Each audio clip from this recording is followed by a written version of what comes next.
Hello, everyone, and welcome to Women in High Tech's last Executive Women's Forum for 2020. I'm Rebecca Borman. I'm the Managing Director of Sales and Services Bell Technologies, a national IT managed services firm headquartered here in Indianapolis, and I'm also the President of Women in High Tech. I'm so excited to be here with y'all today and with our amazing moderator and panelists. October has been a big month for women in high tech. We started out with our biannual signature event, the Leading Light Awards and Scholarship Gala, and held it virtually for the first time this year. The theme of this year's Leading Light Awards was equity and inclusion. And we honored 13 amazing STEM professionals here in our Indiana community, including 2 new awards that were introduced for our Equity and Inclusion Champion, as well as our Male Allies. And I'm also proud to share that we awarded over $50,000 in scholarships and grants to 17 women here in Indiana that are pursuing STEM degrees. So I personally can't think of a more perfect way to close out October with this Executive Women's Forum talking about the equity and inclusion and how do we continue to advance that and actions we can take to flip the script on racism and women in STEM, and how do we continue that journey to equity and inclusion. So thank you so much to our Executive Women's Forum Director, Linda Calvin, and for our moderator and panelists for being here today to talk to us about this very important topic and what each of us can do to change the landscape in our professional and personal lives. Just a couple things for folks who may be newer to our organization. Women in High Tech exists to change the landscape of women represented in STEM to be equally inclusive to all. We were founded in 1999 by a Lilly scientist and IU academic who looked around and realized that there were in male-dominated professions, and that proposed some challenges to advancement.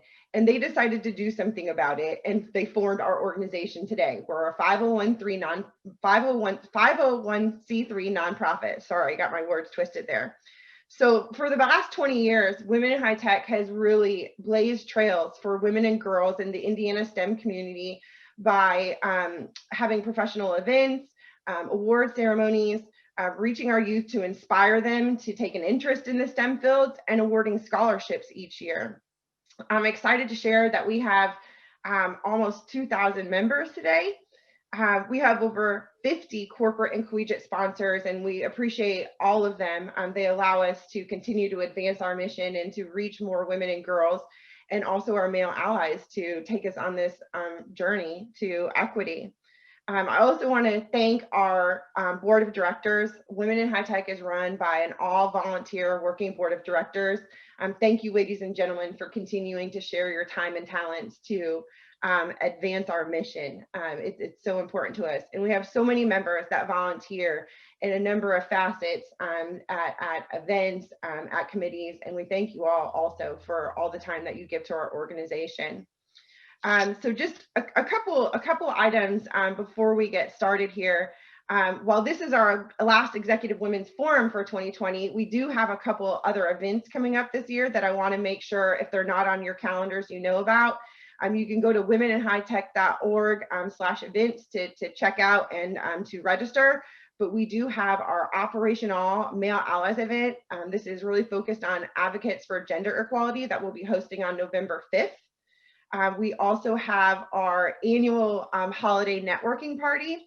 This year it's going to be a virtual pajama party, and this is a members event, so registration for that just opened. And then we also have our final virtual book club this year, which is going to be on December 10th. So for all those that are interested, please make sure to go grab your virtual seats to those events here at the end of this program. So without further ado, I'd like to introduce you to Women in High Tech's Executive Women's Forum Director, Linda Calvin. Linda? Thank you, Rebecca, very much. And thank you to all joining me today as I host my first session as the Director of the Executive Women's Forum for Women in High Tech. I'm pleased to be in this role and to bring you programming that inspires you, informs you, and helps you in your professional development. I think we can all say 2020 has served to be a unique and challenging year.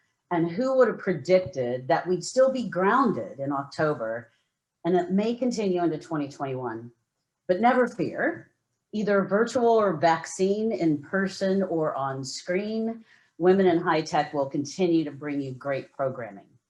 What I will ask is that you please mark on your calendar February 11th, 2021, which is the International Day of Women and Girls in Science. Mark that on your calendar for the next Executive Women's Forum. More details to come. We're in the planning now, so stay tuned to email and to the website for more detail. Now I'd like to share a few stories with you from Fortune magazine's Working While Black. For many years, I've worked in corporate America, and as I slowly moved up the corporate ladder, I began to notice there were fewer Black employees until I was the only one, Brian, 51. I overheard a racist conversation and was offended by what was said. First response of HR, I'm sure they didn't mean any harm. Charlene, 37. With the microaggressions and micro inequities in the workplace, I feel strangled and I die a little bit every single day. I cannot bring my whole self to work when I have to cover up the skin that I'm born to fit in. JP, 40. These are stories from Black employees in corporate America. Recent events have exposed deep inequalities in the United States. Not that may exist, but that do exist. The injustices Black Americans face every day have forced a spotlight on systemic racism in our country, in our boardrooms, and in our Zoom rooms. I believe today will give you something new to consider and new actions you can take. And at the end of the session, you will actually get something you can download and share. I also hope that today will help you understand the journey of your Black colleagues, co-workers, direct reports, neighbors, and friends, and inspire you to take action to flip the script on racism. Please allow me to introduce you to our special guest panelists for this important topic. And if you can raise your hand, ladies, as I introduce you, I think that'd be fantastic. First one of Franklin Davis, CEO of Reboot Representation, an organization dedicated to bringing equity to women pursuing degrees in education in STEM, women of color, Native American, Black, and Latinx. Tanya Fauch, resident engineering supervisor for FCA Chrysler in Kokomo, and a board of trustee member for Ivy Tech Community College. Joy Mason, president of Optimus Business Solutions, who has over 25 years of experience in business processes and quality systems and has a Six Sigma Black Belt. And finally, last but definitely not least, our guest moderator, Nichelle Whitney. Nichelle is the CEO of The Garden LLC, which provides diversity training, and Senior Assistant Director for Diversity Recruitment and Outreach at IU. For some of you in the audience, you will say, go cream and crimson. For others who wear black and gold, you won't be humming that tune. During our conversation, you will have an opportunity to participate in polls and submit your questions. So with this, please allow me to hand the virtual mic over to Nichelle, and thank you. Thank you, Linda, for such a wonderful introduction. So we're going to have some really candid conversations today. I'm excited to continue learning from our esteemed panelists. I know that we are going to start with a poll just to kind of gauge who's joining us. And so we're going to actually have Women in High Tech launch that poll. While we launch that poll, we do want to invite you all to please feel free to engage with us in the chat. Feel free to ask questions. We know that many people have submitted questions ahead of today's presentation, and so we will definitely try to answer those today as well. So you should see your first question on the screen.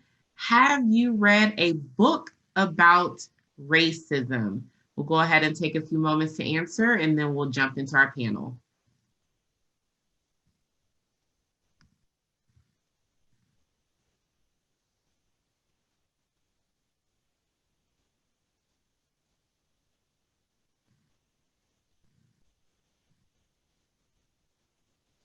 Okay, so I see that 70% of our participants on today's call have read a book about racism and 30% have not. So this will be good. If you've read a book and you find something that sticks out to you or you can connect back to your reading, feel free to drop that in the chat. But if you haven't read a book, don't worry. As Dr. Calvin said, at the end of today's call, we're going to send out a resource to you that will include books and podcasts and people to connect with to learn more.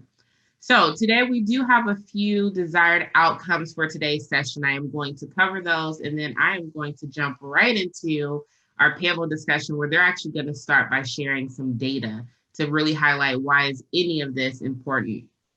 So our first desired outcome, we want to make sure that we understand the data, like I just said, that is indicative of the impact of racism for Black women in STEM. We want to identify the challenges that Black women in STEM fields have faced. And we want the role of culture and racism in organizations to be identified and to also point out those that indicate a culture of bias. We want to offer counsel on addressing issues of bias. So what can leaders and other people within your organization do? And then what are women of color experiencing during these challenging climates? We want to share tips on how to be an advocate for women of color in STEM. And last but not least, we want to learn from organizations and leaders who are leaning in. And so you have some wonderful leaders who are leaning in on this call. At this time, we are going to jump into a data discussion. So momentarily, you're going to see on your screen a few slides that highlight what we're going to talk about. And our first presenter who will talk about the data will be Dawana, and she'll share some STEM stats. So momentarily, you should see screen or data slides pop up on your screen. And I'll go ahead and hand it over to Dawana. Take the show. Good morning, everyone. Thank you. So we are going to be rooted in data so that we can start this conversation and so that everybody can have a foundation of where this discussion is going to go. So the slide that you see in front of you is the NCWIT by the numbers, and actually it's been updated since this. I was shocked to see most of the numbers had not changed. So the ones that I want to call out, which did not change, is that 26% of professional computing occupations in 2019 were held by women in the US workforce. As you will also see, the workforce in that green box that you see at the top, I'll call out the colors so I can direct your eyes in that proper path. In that blue box in your lower right is also key numbers, and most of which have not changed. So you're looking at, again, 26% of computing workforce who were women in 2019, 3% of the computing workforce who were Black in 2019, and 2% of the workforce who were Hispanic women in 2019. Those numbers were the same from the prior year. Numbers that did slightly change, the number of Asian women in the workforce went up by 1%. And then also they changed the numbers with regards to, if you're looking at that red box, the new is 4 million US computing related jobs will be expected by the year 2028. And I say that slowly because that is a lot of jobs. So we have to make sure that we are tapping into all of our resources, and companies and organizations are using both conventional and non-conventional methods of recruiting and retaining more people, which includes people of color, which includes women, into the technology fields. Next slide, please.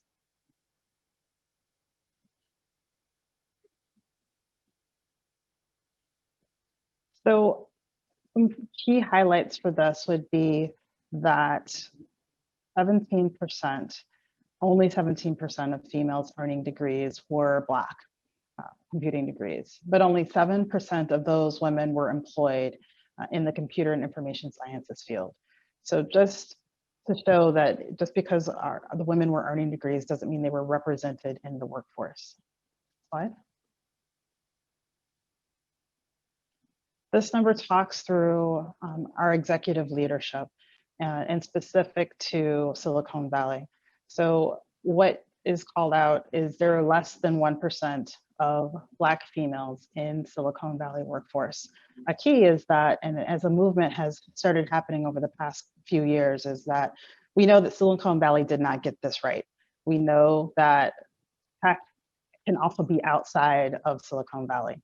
So you're starting to see tech hubs pop up across the country so that we can tap into the talent that is spread all over the country.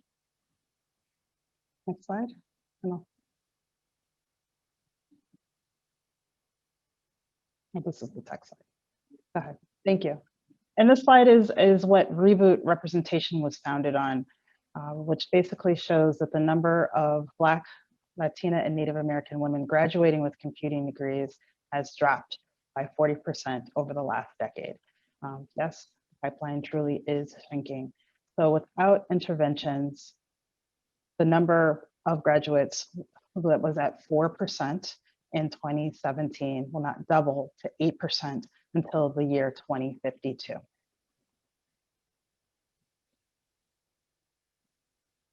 Right.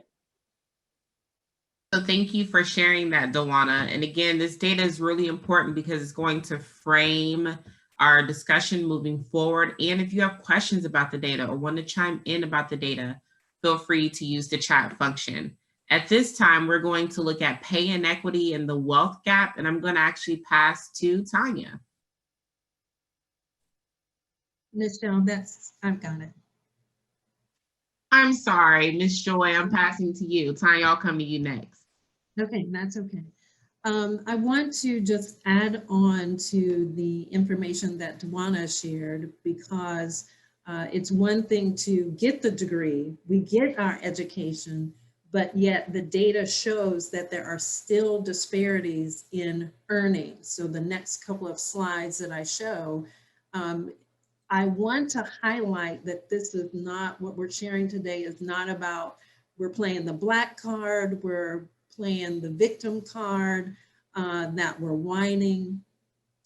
Quite to the contrary, we are a resilient people. But as we hope to educate you today with data and information, there are disparities that not only have an emotional tax, a lot of times it's called, but there is an economic impact for us, not only in the job that we're currently in, but for the overall wealth that our families are able to accumulate or not accumulate compared to our white peers. So that's the context for the information that I'm sharing.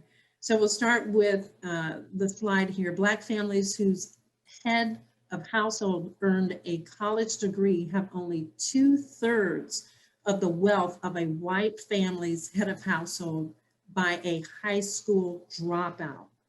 Again, I want you to read that for yourself and let it sit with you, because that's pretty astounding, because we can get the degree and a head of household still have less earnings than a head of household of a white family who is a high school dropout.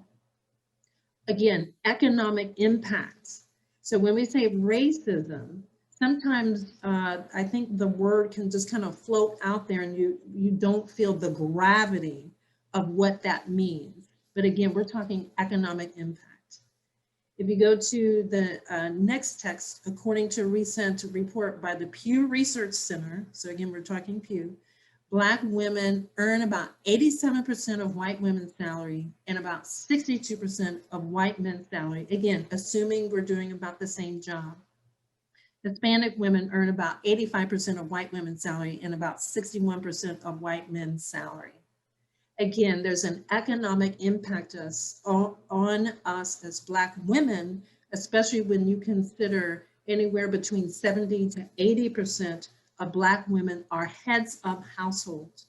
So that means this disparity in income is impacting not only us, but our ability to support a family and pass on wealth to our family. Next slide.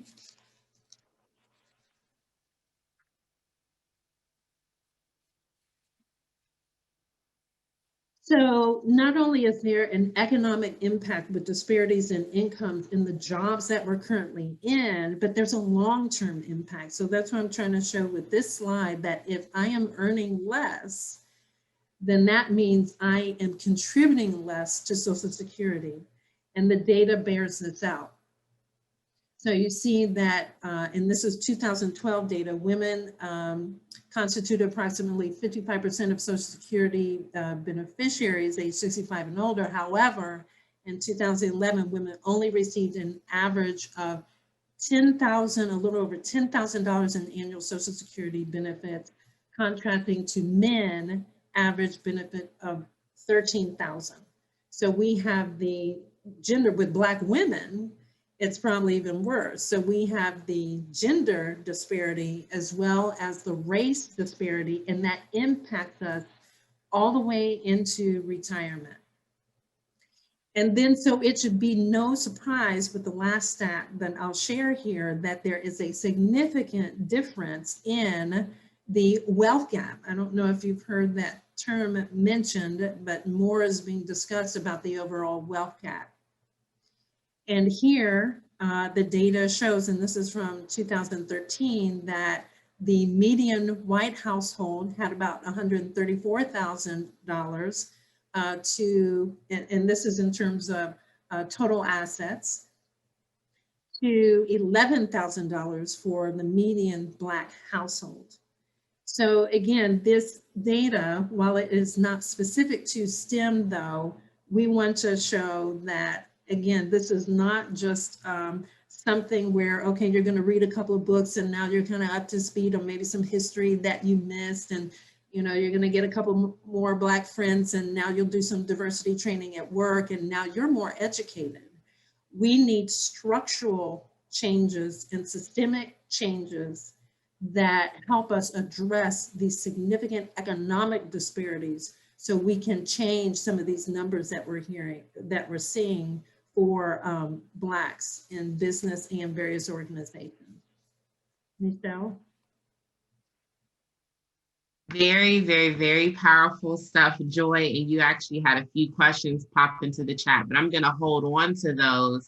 And at this time, I'm going to invite Tanya to join me in a conversation about engineering. Thank you. Good morning. Before I go to my slides with the statistics, I just want to share a little bit about my own journey. When I started as an engineer 24 years ago, and in manufacturing specifically, many times I was the only female in a room full of 30 people, or I should say 30 plus people, because at that time we were launching the plant. And majority of the time I was the only Black person in the meeting.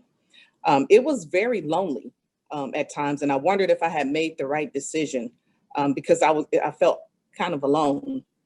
But the few women that were there, we stuck together and encouraged one another to keep pushing forward. So with that, I'm gonna have you go to the next slide, Michelle. So even as there's an intentional push to have more Black women go into these professions, women of color still only comprise less than 2% of all engineering professions. 2%, that's really, really small. And we're talking 24 years later, it's still that way. Only 20% of all engineering bachelor's degree holders are women. And for women of color, it's even less. So we have to do our work. We have work to do to try to get women and minorities into these fields. Next slide, please. So less than 4% of engineering bachelor degrees go to African American, Hispanic, and Native American women combined, 4%. And then for African American women, it's even the percentage is even less and declining. It says that researchers have identified several factors that contribute to the dearth of minorities and women in engineering, including stereotypes, stereotype threats, lack of role models, and feelings of isolations, which are the same things I experienced 24 years ago. So again, we have work to do. Back to you, Nichelle. Thank you. So I know that's a lot of heavy data to start, and all of it does not sound very promising and can be in some ways discouraging, but we promise you, you're not going to leave this call today feeling discouraged, because our panelists, they're bringing the heat. They're going to really lay out like, what can we do to be better? And one thing I appreciate that Joy mentioned is that there are some systemic things, some structural things that will need to change so that we don't see a collective 4% of degrees going to women of color. I always think that it's important that when we share data, we also share our stories. And so I'm going to invite the panelists to share their journeys and their experiences within STEM. And if you guys will indulge me, I'll start. So I actually, as Linda mentioned, I'm the CEO and founder of the Garden LLC, which is a diversity training group. And I actually wasn't planning on doing that, wasn't planning on pursuing that. I am a STEM, what I like to say, a STEM nerd through and through. And what changed for me was in November of 2014, I was at an ABRACAMS conference, and I was about to go on stage to make a presentation. And I got a call that a very close family member had passed away from a stroke. And what made me most frustrated about that experience is that I had been working with him and talking to him. A little bit of context, he's a rural man from Mississippi who just made his way up to Indiana. So very different cultural experiences. He was not formally educated in the classroom, but had a host of knowledge. He was a very wise and intelligent man. However, he didn't remember the names of his medications. So he was definitely that man that will walk into the doctor's office and say, yeah, I take the little red pill for blood pressure, and I think the little yellow pill for cholesterol. It didn't matter if he had the list in his back pocket. He wasn't pronouncing the names and surely wasn't remembering the names. And so due to some culturally competent providers, nurses, technicians, and physicians, he left his medical appointment AMA. He came in with a complaint, I'm not feeling well, I feel dizzy, like something's wrong.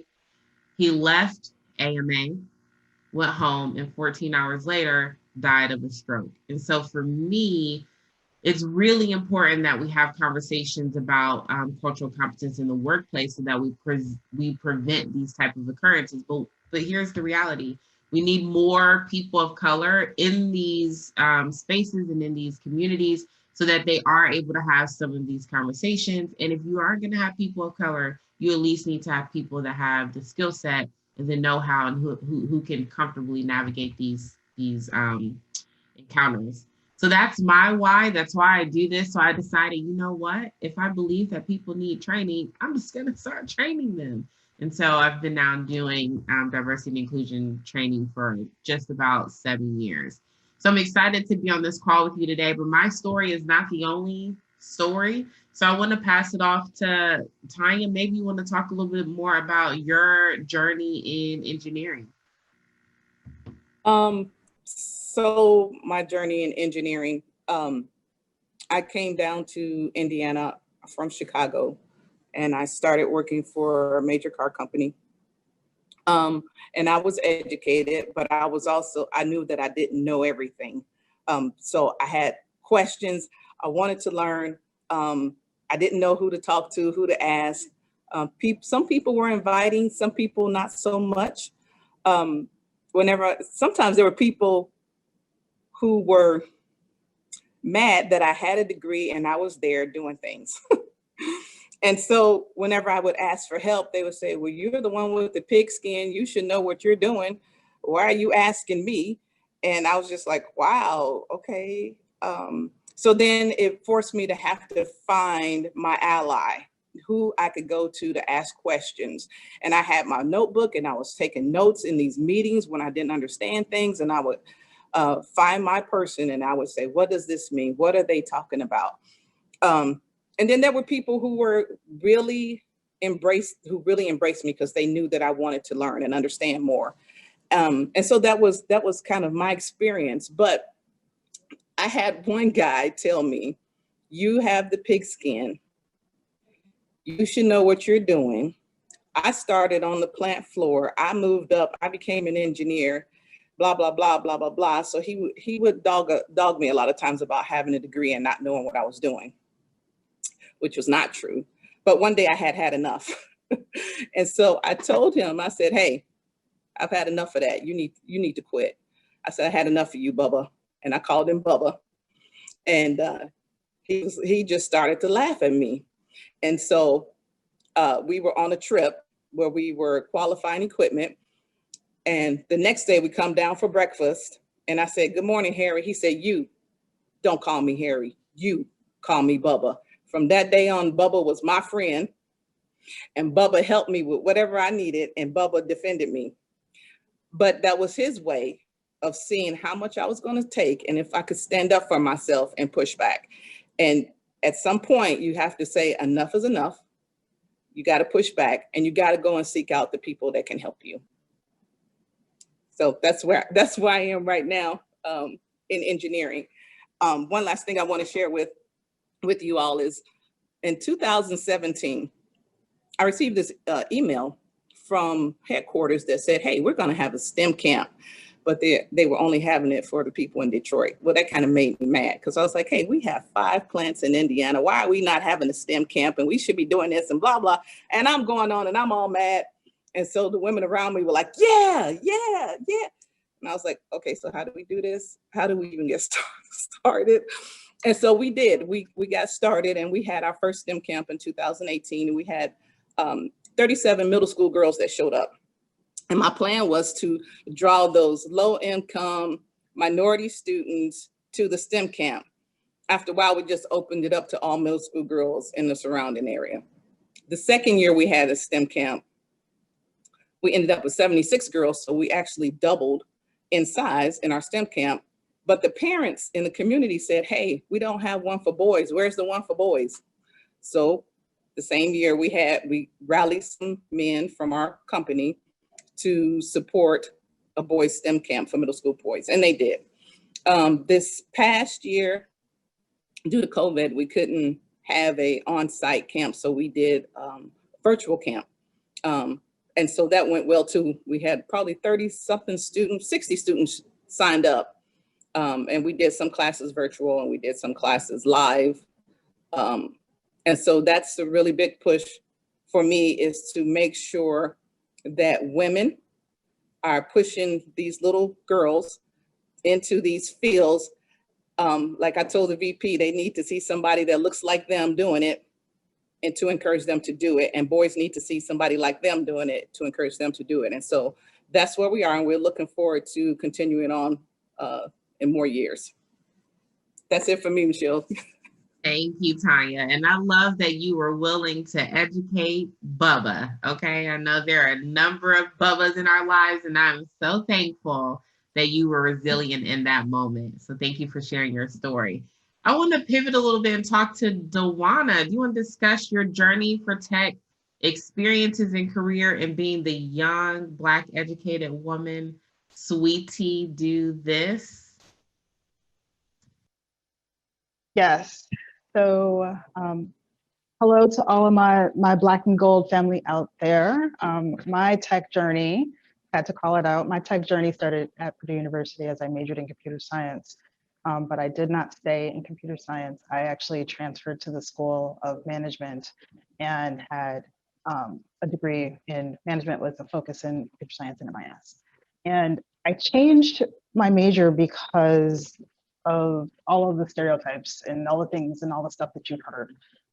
Not being the only Black woman in computing, not feeling like I was being supported, and the list goes on from there. And I'm thankful that my career change in education did not lead me out of tech. So my first job out of college, as well as the internship that I had during college, was back and landed me in technology. And in the beginning of my career, I was very fortunate to land in a role with a community of peers. I was one of 7 college hires that was brought on, the only Black woman, the only female, and with 7 white males. And they had more experience in certain areas than I did, but they did not treat me as unequal. They looked at me as their peer, and we were all learning and experiencing and growing together, which was what I thought a career should be. I will also add location probably plays into that, and my job was on the East Coast. I moved back to the Midwest, and when I transferred again early in my career, and was with the same organization, same company, but in a very different environment. And where I thought that my Purdue education was going to carry me strong, and the experience that I had gained in this organization, as well as my internships, was going to lend to this next part of my journey. What I quickly realized was that I was a triple minority, which I wasn't expecting. I knew that being Black was a thing, and I knew that being a woman was a thing. But what I didn't realize at that time was being young was a thing.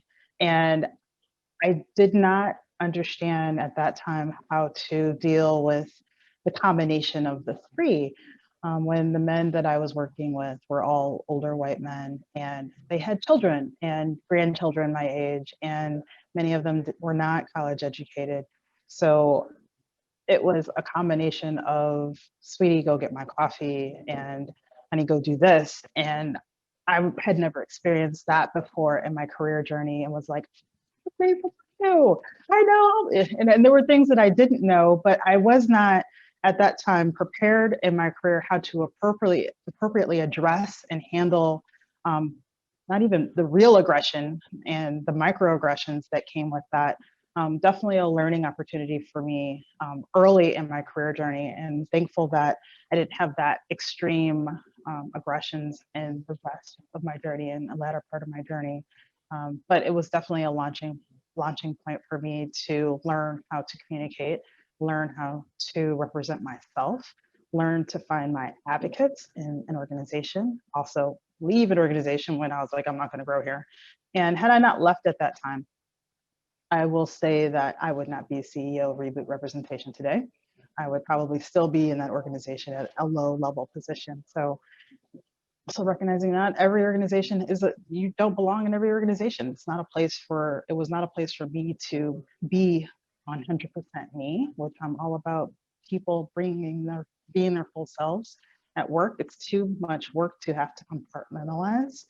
I think there was a question that I wanted to roll into that was submitted earlier, dealing with hair and natural hair, because I had that journey and experience as well. And for the rest of the audience, the question was, how do you style yourself to be taken seriously? I love wearing my natural hair, but hate how it can be seen as unprofessional. Hair has been a journey for me, and in the workplace. I'll start with that. I had natural hair, and then processed hair, and then in the beginning part of my journey at MasterCard, I had just converted from contractor to employee, and I wanted to go back natural, and I did the big chop. So for those that are unfamiliar, I basically cut all of my hair off, and it went from being long to being about that long. And it was a topic of conversation for people around me, because it just was. And to the person who submitted that question, I want to say, dress for the job that you want. So I'm talking attire. Your natural hair is professional. Your natural hair is beautiful, and it makes you who you are. It does not define you. And for those that are around and on the jobs, hair is not a topic of conversation on the workplace. It is not. You find when people have differences that people want to dwell on and call out the differences. And when you don't have representation in an organization, you don't have Black women specifically, then Black women are what's different and the things that you notice. Just like you may notice a 6'7" man walking down the street, you're gonna notice him and be like, oh man, he is tall. But and I'm sure that man gets that all the time because he's really tall. But the same thing happens for Black women when we're talking about hair. And there is an act called the Crown Act. Some of you may or may not be familiar. The Crown Act has been passed in 7 states. New York City is one, or New York State is one of them. thankful for that. But for those that are unfamiliar, the Crown Act stands for Creating a Respectful and Open World for Natural Hair. It's a law that prohibits race-based hair discrimination. So yes, that is a thing. Women in the workplace and women in education and women in federal situations have been fired or discriminated against for the hair that grows out of their head.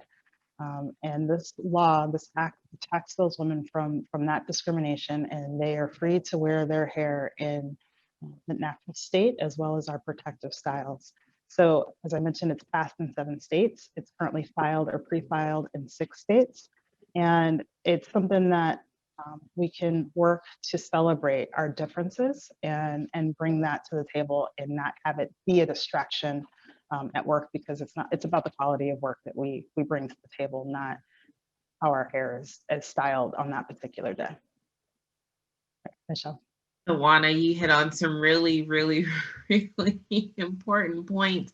But before we move away from this conversation around natural hair, can you define for some people in our audience who may not know, what is natural hair, what is processed hair, and why is this even a conversation? You want to give a little context to that? I will. So processed hair. Natural hair is the hair that grows out of our head in the most basic definition. And it is our kinks and our coils, and Black women and men run the gambit of what that could mean. It can be loose curls or very, very tight coils, but that is what our natural texture looks like. And then protective styles are things like twists, which I'm rocking today, braids, locks, knots, and other things like that. Processed hair is when we chemically straighten or texture our hair so that it is no longer in our natural form. So for me, when I went through my big chop phase, I was concerned about what impressions I would leave. I knew it was going to be a topic of conversation. I knew that people were going to have opinions about it, good, bad, or indifferent. I knew that I don't care about other people's opinions, and it did not affect the quality of my work. But I was also conscious at that time of when I strategically did it. I did it after I was already converted to being an employee and not a contractor, because I was a little bit nervous at that point in my career and journey about how that would affect and impact future employment. In addition to that, to maybe overshare, I have a tattoo at the top of my neck, and my long hair covered that. And with short hair, it was now visible. And again, I'm in tech, so I was like, this is also who I am. This is a part of me. It was not meant to be shown to the world, but now it is. So we're just gonna have to roll with that. And again, it's about the quality of work that people bring, not about all the extra stuff. And I'm fortunate that tech has taken a different stance and a different journey, where you have things like tech hubs where people are more comfortable, and you see jeans and t-shirts in the workplace, and you see people wearing the more casual clothes, less suits and things like that. When I moved to New York City, I love hats. That's another thing. I love hats. And so when I moved to New York City, still with the same company, I was like, on Mondays and Tuesdays, I'm rocking my hats. And my Midwest coworkers would be like, are you wearing a hat in the workplace? Yes, I am. Let's move on with the conversation. Because it's not about what people are wearing to work. You should be able to identify how you want, so long as it's appropriate for the workplace. And so your workplace has to define what's appropriate, but what grows out of your head is never one of those things should be a topic of conversation. There it is. And Tawana, I just wanted to say, when you were sharing about the Crown Act, it is so disappointing that we still in 2020 have to pass laws that say your natural existence can't be discriminated against, right? Like how your hair literally grows out of your head needs Yes. a law to protect it. Thank you for sharing that bit of information. Since we like numbers so much, let me just throw a few out there. When they surveyed women, 80% more, Black women are 80% more likely than white women to agree that they feel they have to change their hair from its natural state to fit in at the office compared to white women. And then Black women are 1.5 times more likely to be sent home from their workplace because of their hair. We're going to leave that for people to chew on because we could talk about that all day. And I am aware right now, I'm mindful of how I'm responding to those statistics and that data. I'm not very happy about it. So thank you for sharing that. And if you have questions or thoughts about what Dawana or Tanya have shared so far, please drop that in the chat. But now we're going to hear from Joy. Joy, won't you tell us a little bit about your journey? Okay, thank you, Michelle. And I like what Dawana said when she was talking about she was young, Black, and female. Well, I want to add a couple more layers to that. So, but I'll back up though and start with the only one story that I'm sure a lot of us could relate to. I was always interested in microbiology, so my undergraduate degree is in microbiology, and so I took advanced science and math classes in high school, the only one. Then I went to Miami of Ohio. That's also crimson or red, but it's not IU. Miami of Ohio and Oxford, and I was the only one in my science classes. And again, being young, Black, introverted, that introverted thing. I admire you guys who are extroverts because you can just talk without any reservation, but with being introverted and being the only one, you stay inside yourself a lot and you stay inside here. And, you know, there are pluses and minuses to always being in here and second guessing yourself. I started at Eli Lilly and Company, and again, very proud to have had a career there, a 30-year career, but I started, and Tanya can relate to this, in a manufacturing environment. So I started in technical services and quality assurance, quality control. That's where my career was, supporting manufacturing. And as we were preparing for this panel, Tanya and I talked quite a bit about that manufacturing environment. When you look across different divisions of a manufacturing company or pharmaceutical company, the different divisions have different cultures. Like the legal division will have a culture, manufacturing has its own culture, manufacturing and sales. But I started in the manufacturing environment. So with you see a wider range of education in that environment. So some similar experiences as Tanya in that, again, I'm coming in young, quiet, introverted, shy, educated. So by that time I had 2 degrees. My second one was in pharmaceutical sciences from Butler, again, the only one. And I didn't form the networks as readily as maybe my white counterparts. And again, what was that due to?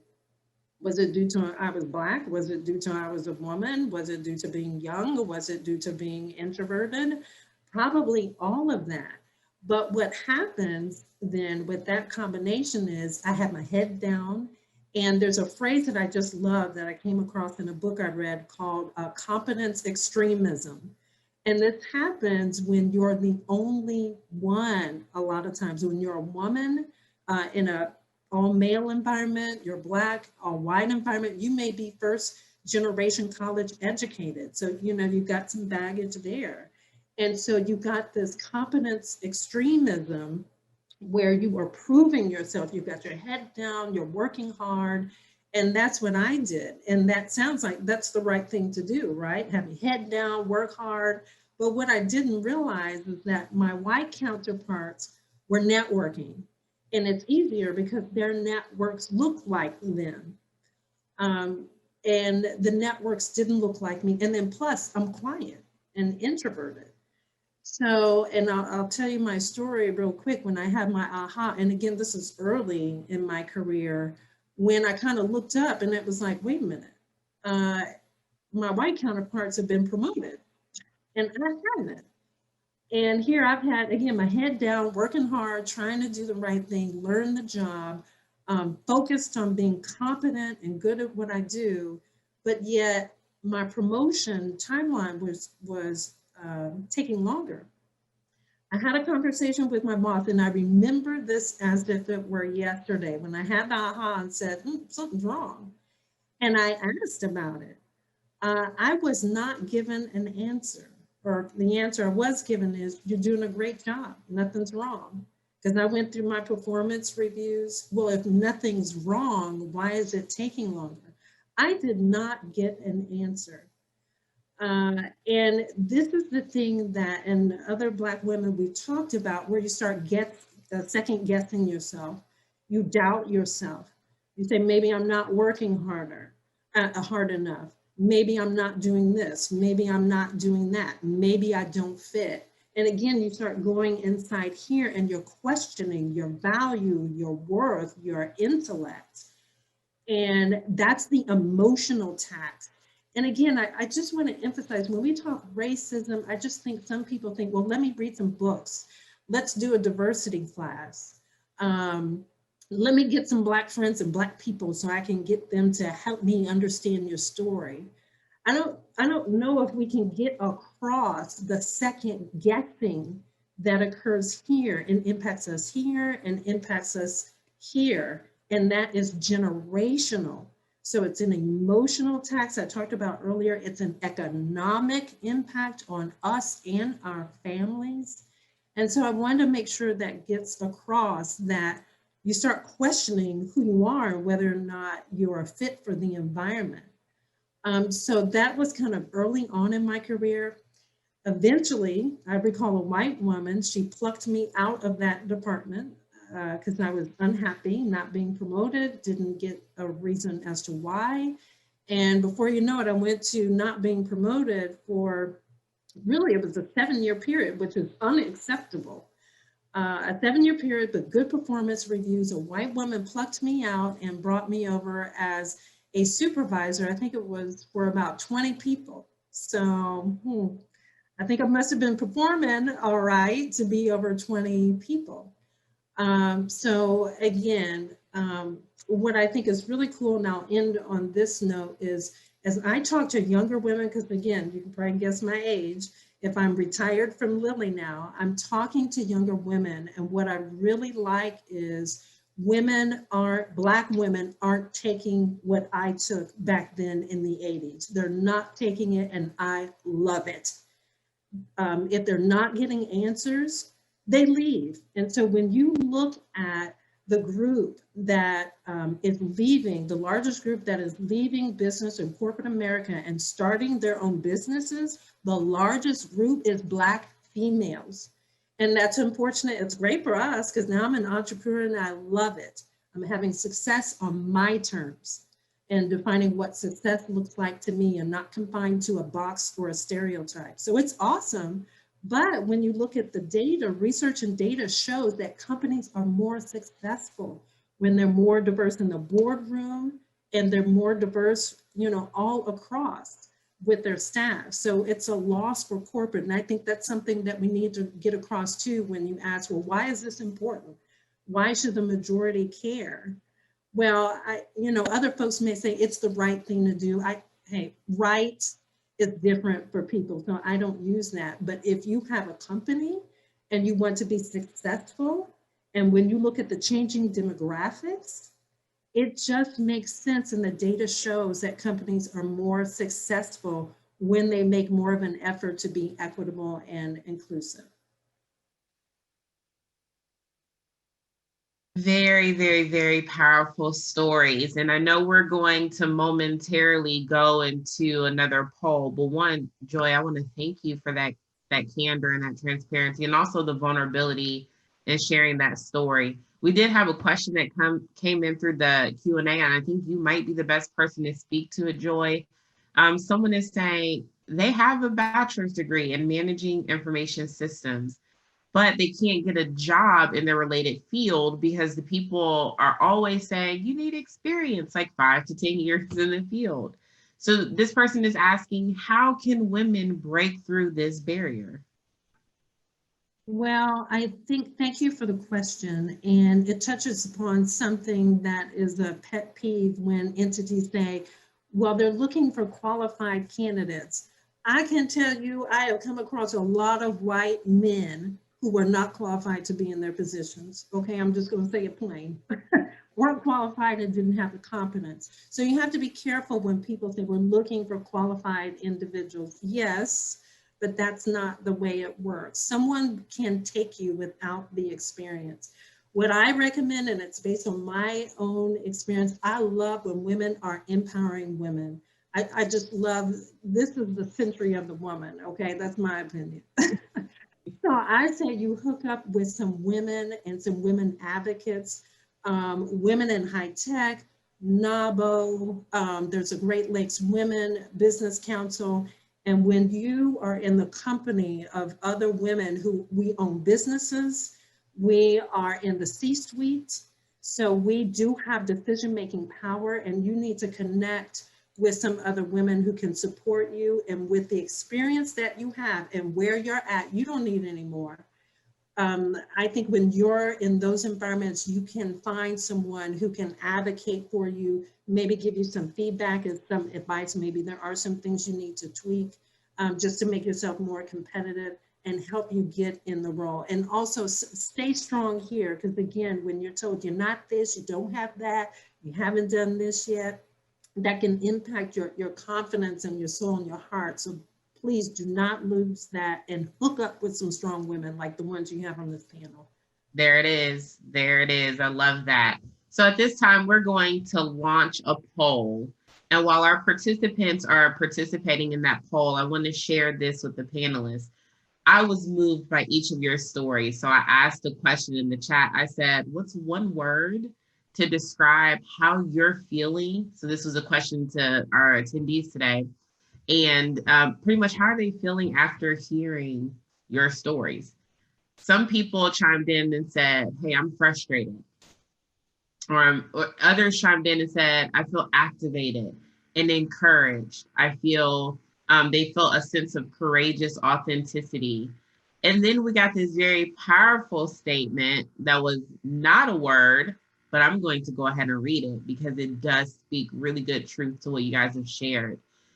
Heather says, I believe as supervisors, we have to acknowledge that opportunity is not and has never been purely about performance.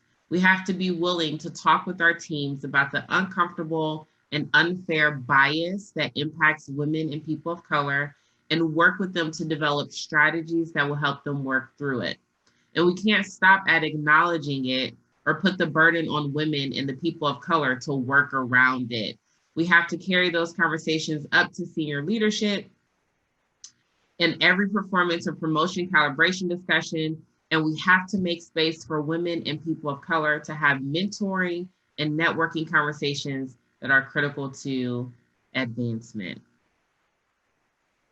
Thank you for sharing that. And so we're going to go ahead and look at these poll results. The question was, did your organization post a public anti-racist statement?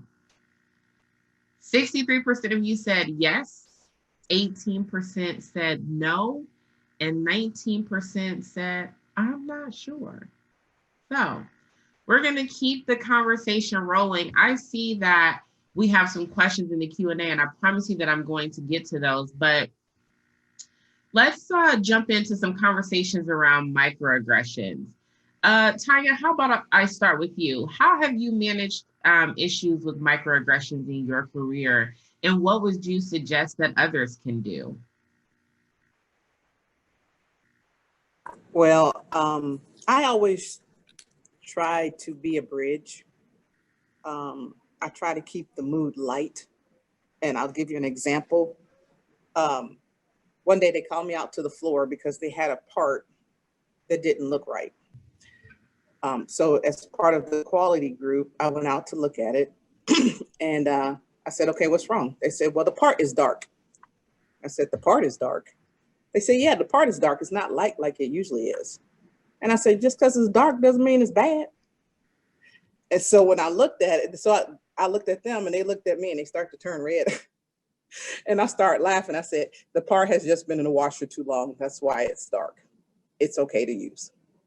So, you know, those kind of things, I say to get people to think, but not make them feel, I don't want to say feel bad, but make them know that, okay, I'm open. The one thing I do to my boss is, him and I are pretty close. We've been friends a long time. And I'm like, why it's got to be Black Friday? Why can't it be Purple Friday? Why it's got to be Black whatever? And that's how we laugh it off, or we laugh, and that opens the door. Like him and I talked yesterday about racism for over an hour after work. So I try to be a bridge to help them understand our culture. Some things they just don't know.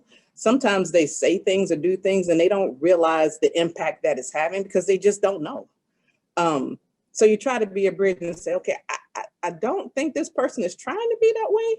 So let me try to ask some questions to try to help the conversation along. So for me, that's how I handle it. I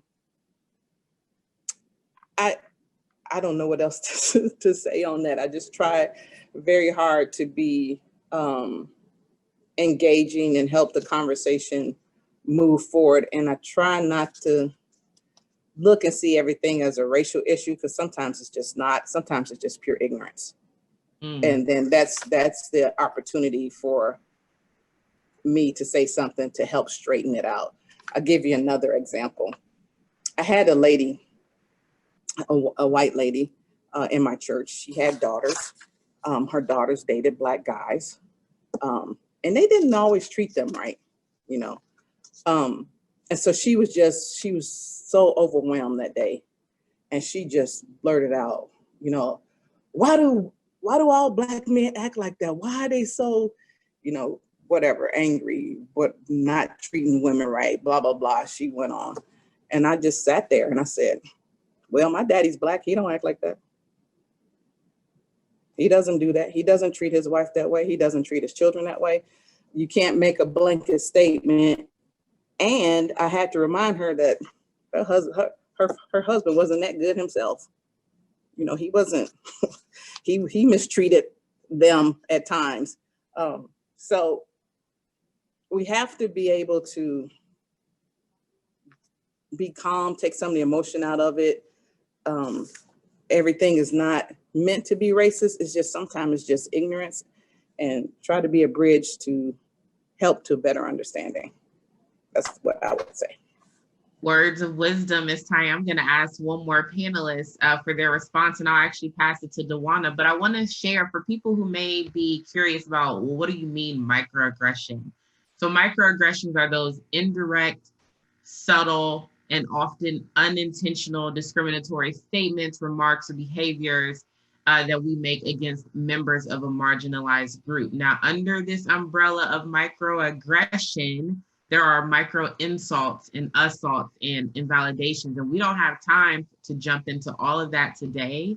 But I want to share this quote from Dr. Ibram Kendi about microaggressions, and this is also philosophy that we use in the garden as we do this work. Dr. Kendi says, I do not use microaggression anymore. I detest the post-racial platform that supported its sudden popularity. I detest its component parts, micro and aggression. A persistent daily low hum of racist abuse is not minor. So I use the term abuse because aggression is not as exacting a term. Abuse accurately describes the action and its effect on people, which includes distress, anger, worry, depression, anxiety, pain, fatigue, and suicide. So again, that's Dr. Ibram Kendi. That's a quote from his book, How to Be an Anti-Racist. And Dawana, I promise you I'm going to pass it to you in a second, but I just want to leave our attendees with this thought. Microaggressions are like a million little cuts, a million little paper cuts, right? Even though they're small, you don't always see them, you don't always know that they're there. They continue to add up, and the pain of a paper cut, let alone a million of them, can be just as great as stumping a toe or a bullet shot wound, right? And so I want you guys to think about, even though we're calling them microaggressions, they may be small in nature or unintentional or subtle, but the impact is just as great. Dewana, how about I pass to you? How have you managed microaggressions in your career, and what tip or what piece of advice would you give to others? Yes, thank you. Before I answer that, I want to take one step back because I appreciate you defining microaggressions for those that are unaware of the term. But let me also just put a definition of racism out there, because we have many people who are, I'm not a racist, and you see in your head and you think about the extremes of racism and like the Klan and things like that. So you don't have to be a Klan member to be a racist. So the definition we will use as foundation is prejudice, discrimination, or antagonism directed against a person or people on the basis of their membership in a particular racial or ethnic group. So we'll use that as the baseline that goes along with the definition that you just gave for aggressions or microaggressions. I think that, so of course, so I think we've all experienced microaggressions or aggressions, whether they are conscious or unconscious. That's another, the new terms that have, or buzzwords that have come with regards to training, unconscious bias training. I would like to think that people are aware of their bias, regardless. There's no such thing as unconscious bias. You can ask me what my bias are, and I can tell you what I'm biased against, and then also recognize that I may not be correct in what my bias are, but it may stem from how I was raised, good, bad, or indifferent. But we have the ability to rise against knowing what our bias are. So for me, and along my journey, as I deal with aggressions, Tanya, I love the way that you are subtle about yours. And I, in the beginning of my journey, have not been so subtle and have been more of a in your face kind of person dealing with aggressions, and have had to and choose to make a conscious decision of whether I want to be just as aggressive about how people are talking to me and reflect that back so they can understand how uncomfortable it is, or be like, it's not worth it in my day, I need to move forward with whatever this means. And every time, it's energy to have to consciously say, how do I want to respond to this? Is it worth me responding to this? But I think that as people of color in a working environment, you have to find your mentors, your sponsors, your coaches, your allies that are going to support you as you are able to maneuver and rise through the organization.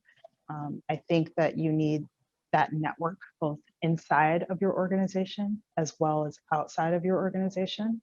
I think that being able to have a safe space where you can say, this is what happened to me. Do I need to talk about it? HR should be your friend and your ally. They aren't always.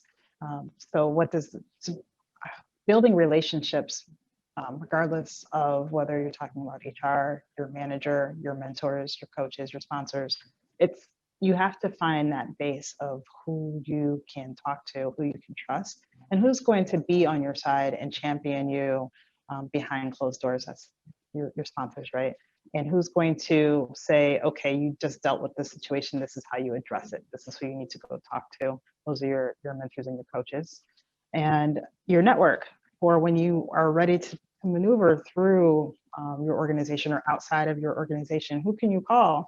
Not last minute, not somebody that is just there that you've never talked to, that's in your LinkedIn, but you don't really know, like real people that you've invested building that network with. Who is in your network that you can honestly support, and who supports you for who you are. That concludes the additional skills that you are trying to gain. That includes, to the earlier point in the earlier question that was asked with regards to if you didn't have the skills for that particular job and you're hearing that you need 5 to 10 years experience. So that's how do you discuss the other things that you've done? Who are you talking to about the language that you should use? Not fabricated, but you volunteered in this community event and have done some service. So how do you reflect that as lived experience so that you now can show that as experience on your resume? So who's going to train you to use your full voice to champion who you are, to toot your own horn, as we as minorities and women specifically don't tend to do. So being able to do that for yourself and finding those that are going to do that for you. Thank you for those words of wisdom, Dewana. And really, we could talk about this all day, but as the moderator, I want to be a respecter of time, right? So what you're leading me into thinking about is a question I actually want to pose for Joy. So in September, the Wells Fargo CEO, Charlie Sharp, apologized after he blamed the lack of diversity at the bank on a very limited pool of Black talent to recruit from. This is a common misconception in the industry. And so, Joy, I know that you do a lot of helping teams think through better business practices. What are other specific individuals, leaders, and organizations doing to flip this script on racism? How can teams start to do or to avoid mistakes like this Wells Fargo CEO? Thank you, Nichelle, for the question. For that comment specifically that came from the CEO, they're just not looking in the right places. Now, I know in number, there are not a lot of us, but it's about building a pipeline, because I think earlier we may have had a conversation about like IT or just how you recruit. I think Dewana talked about dwindling numbers. But again, I think if there is intentionality there around building pipelines, so then you're not worried about, you know, where do we find the talent? You're intentional and you're working with a team that knows where to go. And it is possible. I helped a client do that just recently, but really quick, I want to go through what organizations can do, but I want to mention some things that are happening in Indianapolis. And if you're not in Indianapolis, maybe as you hear it, it could be a model or give you something to think about for your own city. A good example is our community foundation here for Central Indiana. It's the Central Indiana Community Foundation. They changed their mission, I think it was 2 years ago, to mobilize people, ideas, and investments to promote equitable opportunities free of racism. And so again, that's our community foundation that has significant influence in terms of how dollars are spent and what grants get issued in our community. And that's led by Brian Payne. Another example, and it's significant, it just occurred, businesses, because businesses have a responsibility. Because of businesses, we had some changes to some laws recently when it came to discrimination against same-sex marriages and LGBTQIA+ community. I want to make sure I get it all in, community. And when businesses stepped in, things change. So I want to really implore businesses to be a part of the solution. And if you're silent is violence. You've got to be actively part of it. So this is an example with the Business Equity Initiative. And that's where local corporations like Salesforce, Lilly, Anthem, IU Health, the Indy Chamber, Cummins, and I don't have them all, but they're encouraging local corporations to make short-term and long-term internal and external commitments to make the business environment more racially inclusive and equitable. And they are still forming what that looks like. So those are examples where, because I know there are things that need to be done at the individual level when we talk about, well, I need to be more aware of my biases and, you know, I need some training. Like you hear me keep saying, I need to read some books, but I'm talking structural, systemic system change. And these changes that are happening with the Community Foundation, the Business Equity Initiative, those are examples where we can move in a big way at a higher level to really address some disparities. One other thing I want to mention, and that is as we talk about structural changes within an organization, I came across some good tools. There's some toolkits by Joan Williams, who is a white researcher, and she's got some really good tools for bias interrupters. So it's about implementing bias interrupters when it comes to performance management, hiring and recruiting, assignments, who gets, like the high profile assignments, who gets recognized and who speaks in meetings. So these are bias interrupters that are in this toolkit. And if you email me at the letter J, Mason at optimistindy.com, I can send you that toolkit. So it's some really good stuff. But no, there is no place for anyone to be saying, no, they're just not out there. No, we're out there. Now we need help. And we need, some different tools and resources to, help us a little bit with that visibility and making sure that we're equipped for the jobs that are coming and trending. But instead of making statements like that, leaders of organizations and folks in the C-suite need to be intentional, because if you look at the demographics, they've got to change. So hopefully that answers the question. I tried to get a lot in there. No, you did. And you actually tag teamed another question that was posed in the Q&A. And so I have about 4 minutes. I do want to hear some responses to this question though. Someone says, what do you do during that moment of silence when you have the courage to ask your leaders, why am I not getting promoted like those on my team? So Joy, you mentioned that in your story about that time where you asked that question and didn't necessarily get an authentic answer. If you could take about a minute to share, what do people do in that moment when they've asked the question and now it's out there? Well, back then, again, you're talking the early 90s when that happened. Two things happened. I thought, naively so, let me keep working harder. Naive response, let me keep working harder. But then also something started to brew in me that, wait, something is wrong. Something is wrong here. And like I said, I think when I look at today's Black women, there's a lot of strength and confidence. And I am just loving what I'm seeing, where they're saying, you know what, I'm not having this. This is not okay. These are my expectations. This is what I need. This is what is right. And are you going to deliver? If not, this is not the place for me. And so I think, if that had happened to me now in, 2020, that would have been my attitude. But keep in mind, back then and working at Eli Lilly, you didn't leave. I mean, that's a good job, right? A good job. And you can get you a nice house and get yourself a car and provide for your family. You don't leave that kind of job. So I had that mentality from parents who, were in the 60s and didn't leave. But I just implore women to stay strong. That's the thing I want to say as a quiet Black female introvert. I began to doubt myself, and I went too long doubting my intellect, my ability, my capability, my trajectory. And that's the biggest thing I want to say to you. I want to be able to look you right in the eyes here. Do not doubt yourself. Just decide what you want. Find your voice, even if it shakes a little bit, even if your hands sweat and you're nervous about it and you don't know what the repercussions will be. Do not lose your voice. You speak, and then you may have some decisions to make about where you want to be and whether or not you want to stay.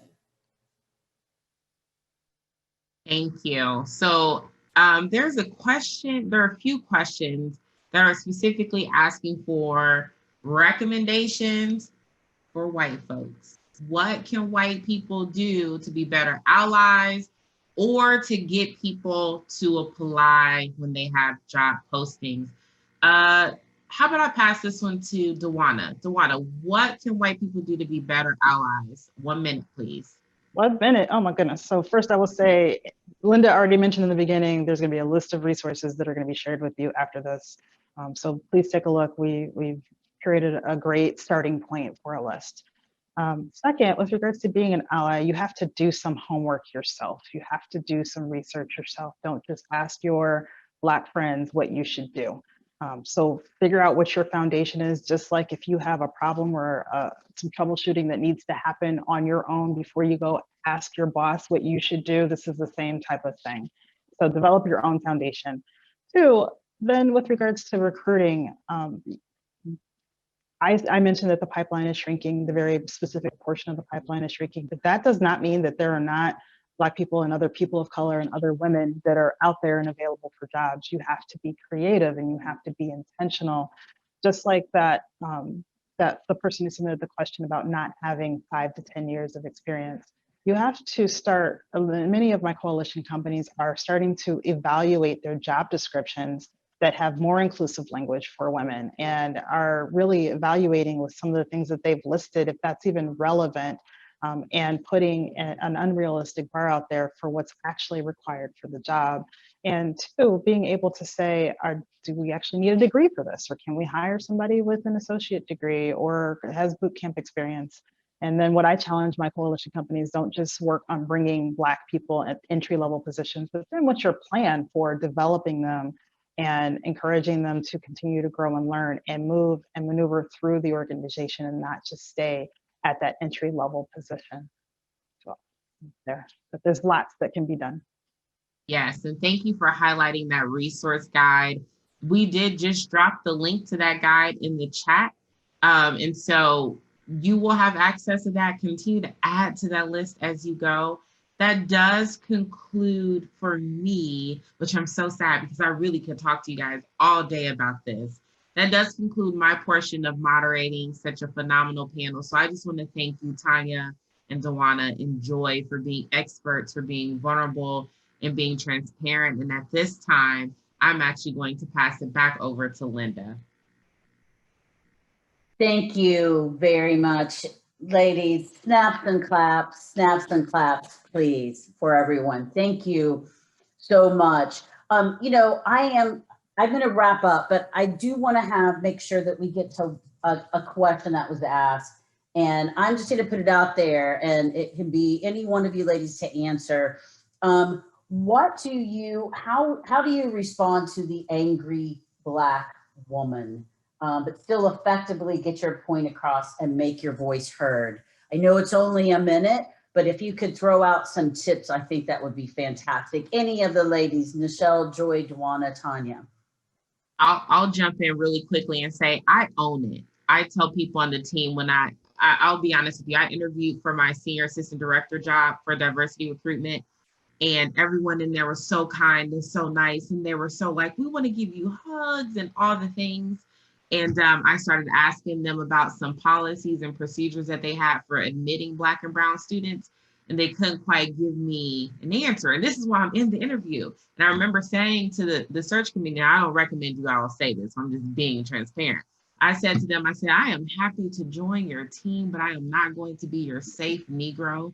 I'm going to be the person that asks the tough questions. I'm going to be the crispy one on the team. So I own it. My angry Black woman is something that other people may label me as, but I am confident that I will ask tough questions to get us to shared goals. And so I own it. I'm not angry. I'm just not always the most cuddly one. So I own it. I just put it out there and pause. And if I get the opportunity, then great. If I don't, it's okay. I'll pray about it and get another one. So that's me. I own it. I'm crispy all day. My team will tell you.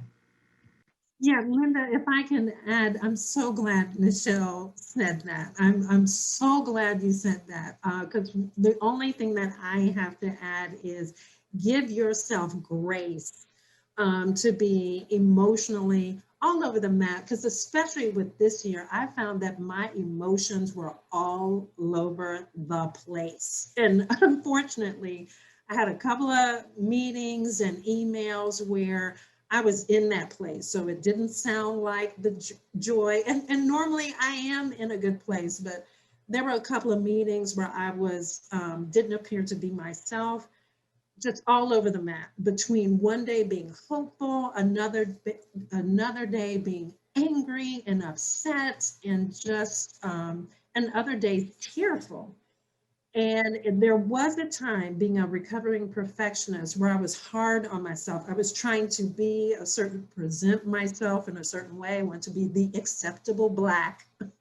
But you pay a price for always trying to stay composed and present a picture and never emote the emotions that you're really feeling. Now, hey, I'm not perfect. Nobody is. Every now and then you will see me angry. And when you hear our stories and when you see the stats, hopefully you understand that there are legitimate stories and experiences behind that. If you don't understand, well, you don't understand. You know, you're still on a journey to understanding, and that's what we need more of, all understanding each other. But now I give myself grace. And I hope that with the person who asked the question, that you give yourself grace too, where you're not always going to have it together. And you got a bunch of sisters who are right behind you having the same kind of experience, and it's okay. Thank you so much, ladies, for those answers. And we will follow up on the website with those questions that we didn't get to today. And I know that we're at time, so let me close with this. First of all, thank you to these amazing women for your strength and your courage and your honesty, and to your commitment for affecting change. And I admire you and I respect you and you inspire me. So thank you. I want to end with this quote.